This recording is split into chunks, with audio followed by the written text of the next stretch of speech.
Study IQ IAS, अब तैयारी हुई अफोर्डेबल। नमस्कार दोस्तों सीबीआई और ईडी एनफोर्समेंट डायरेक्टरेट इसको लेकर काफी ज्यादा विवाद होता रहता है देश के अंदर। आप अक्सर देखते होंगे जो अपोजिशन पार्टीज हैं वो लगातार सरकार पर आरोप लगाती हैं कि सीबीआई और ईडी का गलत इस्तेमाल करती है सरकार विपक्षी दलों के खिलाफ। तो क्या हुआ है कि सुप्रीम कोर्ट का एक बड़ा फैसला आया है जिसके बारे में आपको डेफिनेटली पता होना चाहिए।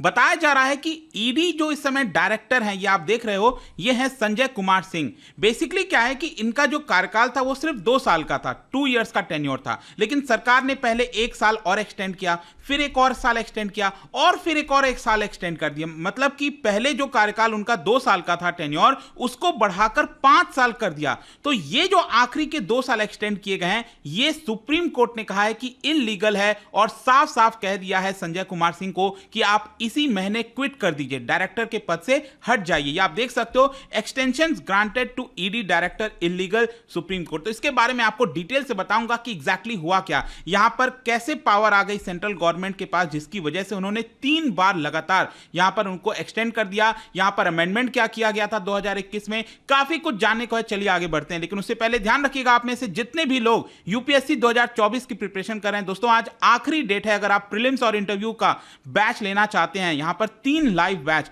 प्योर इंग्लिश, प्योर हिंदी और इंग्लिश बैच स्टार्ट किया गया है, जो कि आप ले सकते हो। इसके अंदर सभी कुछ आपको लाइव क्लासेस मिलते हैं, पर्सनल मेंटर आपको दिया जाता है, टेस्ट सीरीज मिलती है, कुछ भी और लेने की आवश्यकता नहीं है। सिंपली हमारे वेबसाइट ऐप पर जाइए या फिर कमेंट सेक्शन में इसका लिंक है, वहां पर जाकर यूज करिए कोड अंकित लाइव, ताकि आपको मैक्सिमम डिस्काउंट मिले। और इसके अलावा अगर आप एमसीक्यूज अटेम्प्ट करना चाहते हैं तो मेरे इंस्टा पेज पर जा सकते हैं, वहां पर स्टोरीज में जितने भी एमसीक्यूज हैं उसको आप अटेम्प्ट कर पाएंगे। चलिए शुरुआत करते हैं और सबसे पहले यह देखते हैं कि एग्जैक्टली हुआ क्या है। देखिए, डायरेक्टरेट ऑफ एनफोर्समेंट, जिनको आप नॉर्मल में ईडी के नाम से जानते होंगे, और कई बार तो काफ़ी चुटकुले बनते हैं, मीम्स बनती हैं कि ईडी आने वाली है। कई बार आरोप लगाया जाता है कि ईडी की वजह से कई सारे जो विपक्षी दलों के मेंबर्स हैं वो लोग पार्टी में आ रहे हैं, मतलब एक पार्टी से दूसरे पार्टी में चले जाते हैं, रूलिंग पार्टी के पास चले जाते हैं। ये सब आरोप लगते रहते हैं। लेकिन ईडी जो है ये है क्या बेसिकली? देखो क्या है ना, ये लॉ एनफोर्समेंट एजेंसी है एंड इकोनॉमिक इंटेलिजेंस एजेंसी है, जो कि रिस्पॉन्सिबल है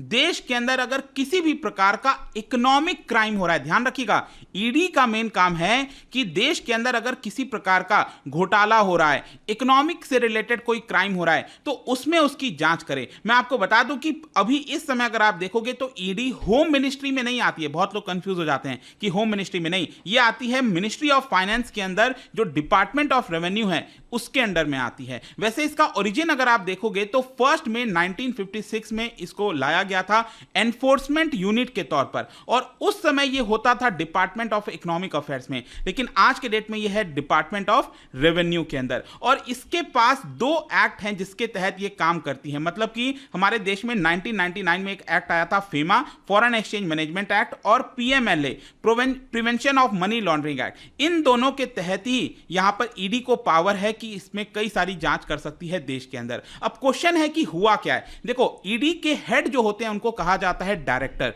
तो इस समय जो डायरेक्टर है ईडी के, वो हैं संजय कुमार मिश्रा, और इनका जो पूरा टर्म है वो खत्म होने वाला था नवंबर में। ठीक है, ये नवंबर 2023 में खत्म होना था एक्सटेंशन के बाद। वो मैं आपको आगे बताऊंगा कैसे एक्सटेंशन हुआ है, लेकिन नवंबर में ये खत्म होने वाला था।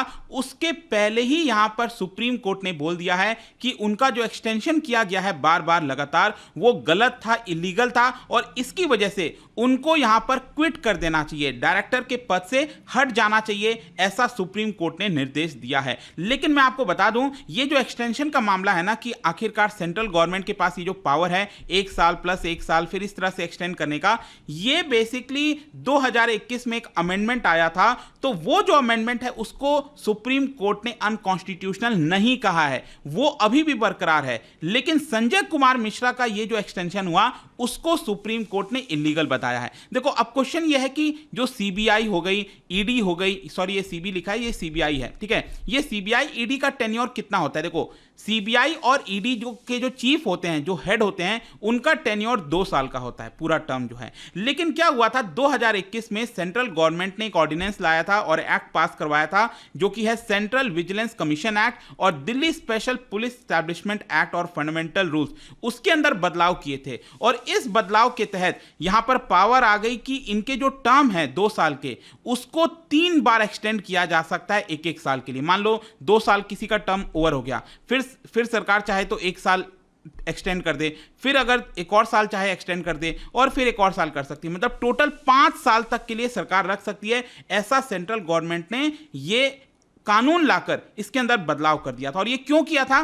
क्योंकि 2021 में क्या हुआ था कि सुप्रीम कोर्ट ने कहा था कि जिस तरीके से संजय मिश्रा का एक्सटेंशन किया जा रहा है ये सही नहीं है। तो इसी की वजह से सुप्रीम कोर्ट का ये जो बयान आया ना, इसकी वजह से सरकार ने सोचा क्यों ना एक कानून लाया जाए और कानून के अंदर ही बदलाव कर दिया जाए, ताकि संजय मिश्रा का जो एक्सटेंशन है उसमें कोई सवाल ना उठा सके। और मैं आपको बता दूं कि संजय मिश्रा को सबसे पहले ईडी का जो डायरेक्टर है वो बनाया गया 19 नवंबर 2018 में।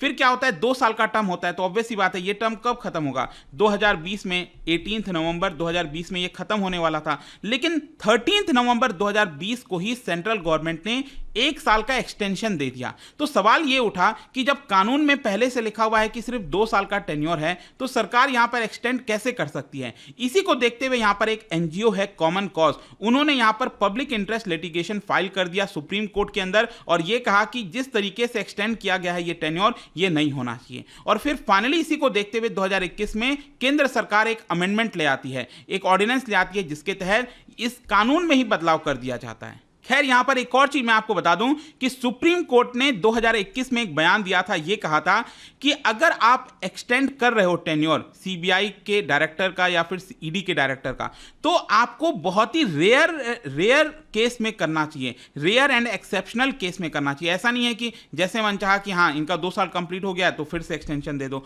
फिर से 1 और बार एक्सटेंशन दे दो, ऐसा नहीं होना चाहिए। और एक प्रॉपर रीजन होना चाहिए उसका, तभी आपको एक्सटेंशन करना है। अब क्वेश्चन ये है कि अभी सुप्रीम कोर्ट ने क्या कहा है?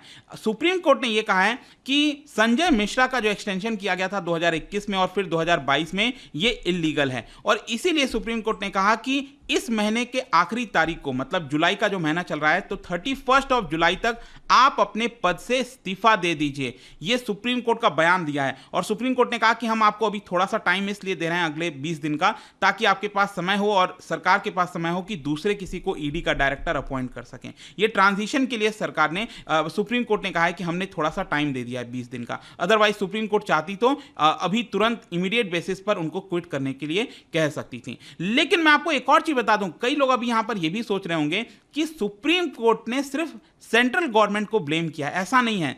देखो क्या होता है ना, जब एक्सटेंशन होता है तो एक्सटेंशन क्या सेंट्रल गवर्नमेंट के ऑर्डर से हो जाता है? नहीं।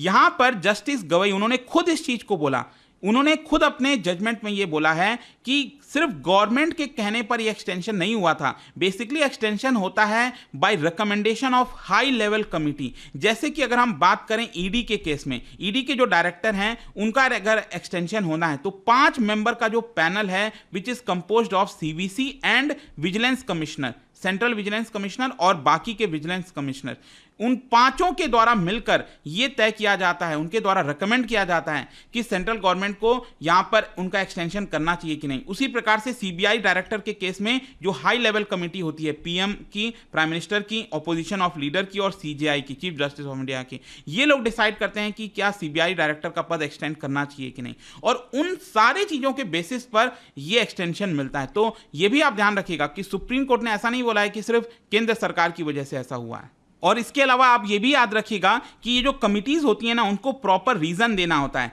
कि हाँ इस रीजन की वजह से हम इनका टेन्योर एक्सटेंड कर रहे हैं। लेकिन कहीं ना कहीं अभी सुप्रीम कोर्ट को लगा होगा कि जो संजय मिश्रा का केस है इसमें सही रीजन नहीं था, यहां पर गलत तरीके से उनका एक्सटेंशन किया गया, इसीलिए उनके एक्सटेंशन को इलीगल करार दिया गया है। खैर, इसके अलावा मैं आपको ये भी बता दूं, क्वेश्चन इस पे भी था कि क्या 2021 में सरकार ने जो अमेंडमेंट लाया था, अमेंडमेंट किया था कि उनका टेन्योर एक्सटेंड किया जा सकता है 3 बार, क्या उसको भी रद्द कर देना चाहिए? क्योंकि मैं आपको बता दूं यहां पर एक पिटीशन डाला गया था, आप देख सकते हो, जिसके तहत ये मिस्टर विश्वनाथन जो एडवोकेट हैं, उन्होंने यहां पर डाला था पिटीशन सुप्रीम कोर्ट में कि जो सेंट्रल गवर्नमेंट ने अमेंडमेंट लाया था 2021 में, इसको अनकॉन्स्टिट्यूशनल डिक्लेयर कर देना चाहिए। लेकिन सुप्रीम कोर्ट ने कहा है कि नहीं, देखिए ये जो अमेंडमेंट लाया गया है ये पार्लियामेंट के द्वारा लाया गया है, तो हम इसको इतना लाइटली नहीं ले सकते। सुप्रीम कोर्ट मनमर्जी से इसको अनकॉन्स्टिट्यूशनल करार नहीं दे सकती। यहां पर जब तक प्रॉपर रीजन नहीं होता, जब तक अच्छे से सिद्ध नहीं हो जाता, तब तक नहीं हो सकता, क्योंकि अल्टीमेटली पार्लियामेंट में जो लोग बैठे हैं वो लोगों के द्वारा चुने गए, तो उनके पास ज्यादा ज्ञान है कि क्या होना चाहिए। खैर इसके अलावा यहां पर आप देख सकते हो कि सीबीआई और ईडी को लेकर काफी क्रिटिसिज्म होता रहता है। यहां पर जब से यहां पर जो कांग्रेस पार्टी, उन्होंने कहा कि जब से मोदी सरकार आई है 2014 से, उन्होंने सीबीआई और ईडी जैसे जो इन्वेस्टिगेटिंग एजेंसीज हैं उनका गलत उपयोग किया है। जो कांग्रेस के लीडर हैं रणदीप सुरजेवाला, उन्होंने यहां पर कहा है कि सीबीआई और ईडी का इस्तेमाल बेसिकली जो राज्य सरकार हैं, अलग अलग राज्यों में जो सरकार है, उनको डिस्टेबलाइज करने के लिए किया जाता है। कई एग्जाम्पल दिया जाता है, जैसे शिवसेना वाला मामला हो गया, अभी आपने एनसीपी वाला मामला देखा। तो कांग्रेस पार्टी और बाकी के ऑपोजिशन पार्टीज लगातार ये आरोप लगाती रहती हैं, चाहे आप ममता बनर्जी की जो पार्टी है टीएमसी, उनकी जो लीडर है महुआ मोइत्रा, उन सब ने भी मिलकर यहां पर पिटीशन डाला था और कहा था कि जो एक्सटेंशन करने का कोशिश किया गया है सेंट्रल गवर्नमेंट के द्वारा, वो उसको रद्द कर देना चाहिए। खैर उसको नहीं किया गया, लेकिन जो संजय मिश्रा का केस था उसमें यहां पर सुप्रीम कोर्ट ने एक बड़ा फैसला सुनाया, एंड आई होप कि आपको अच्छे से समझ में आ गया होगा। जाने से पहले एक इंटरेस्टिंग क्वेश्चन, क्योंकि हम एनफोर्समेंट डायरेक्टरेट की बात करें, इन्हीं से रिलेटेड 2 स्टेटमेंट हैं, इसको ध्यान से पढ़िए और बताइए कौन सा करेक्ट है। इसका राइट आंसर आप सबको पता है, मेरे इंस्टाग्राम पर तो मिलेगा ही, वहां पर अगर आप नहीं हो कोई बात नहीं, टेलीग्राम से ले सकते हैं इसका सही उत्तर। मैं कई सारे जो एमसीक्यूज हैं वो यहां पर स्टोरीज में डालता रहता हूं। बाकी अगर आपको पीडीएफ चाहिए तो टेलीग्राम पर आइए, अलग अलग सोशल मीडिया पर आप जुड़ पाओगे। और जैसा मैंने बताया था, यूपीएससी की अगर आप तैयारी कर रहे हो, just use the code Ankit live to get maximum discount. And I hope की वीडियो आपको पसंद आया होगा। मिलता हूं आपसे नेक्स्ट टाइम।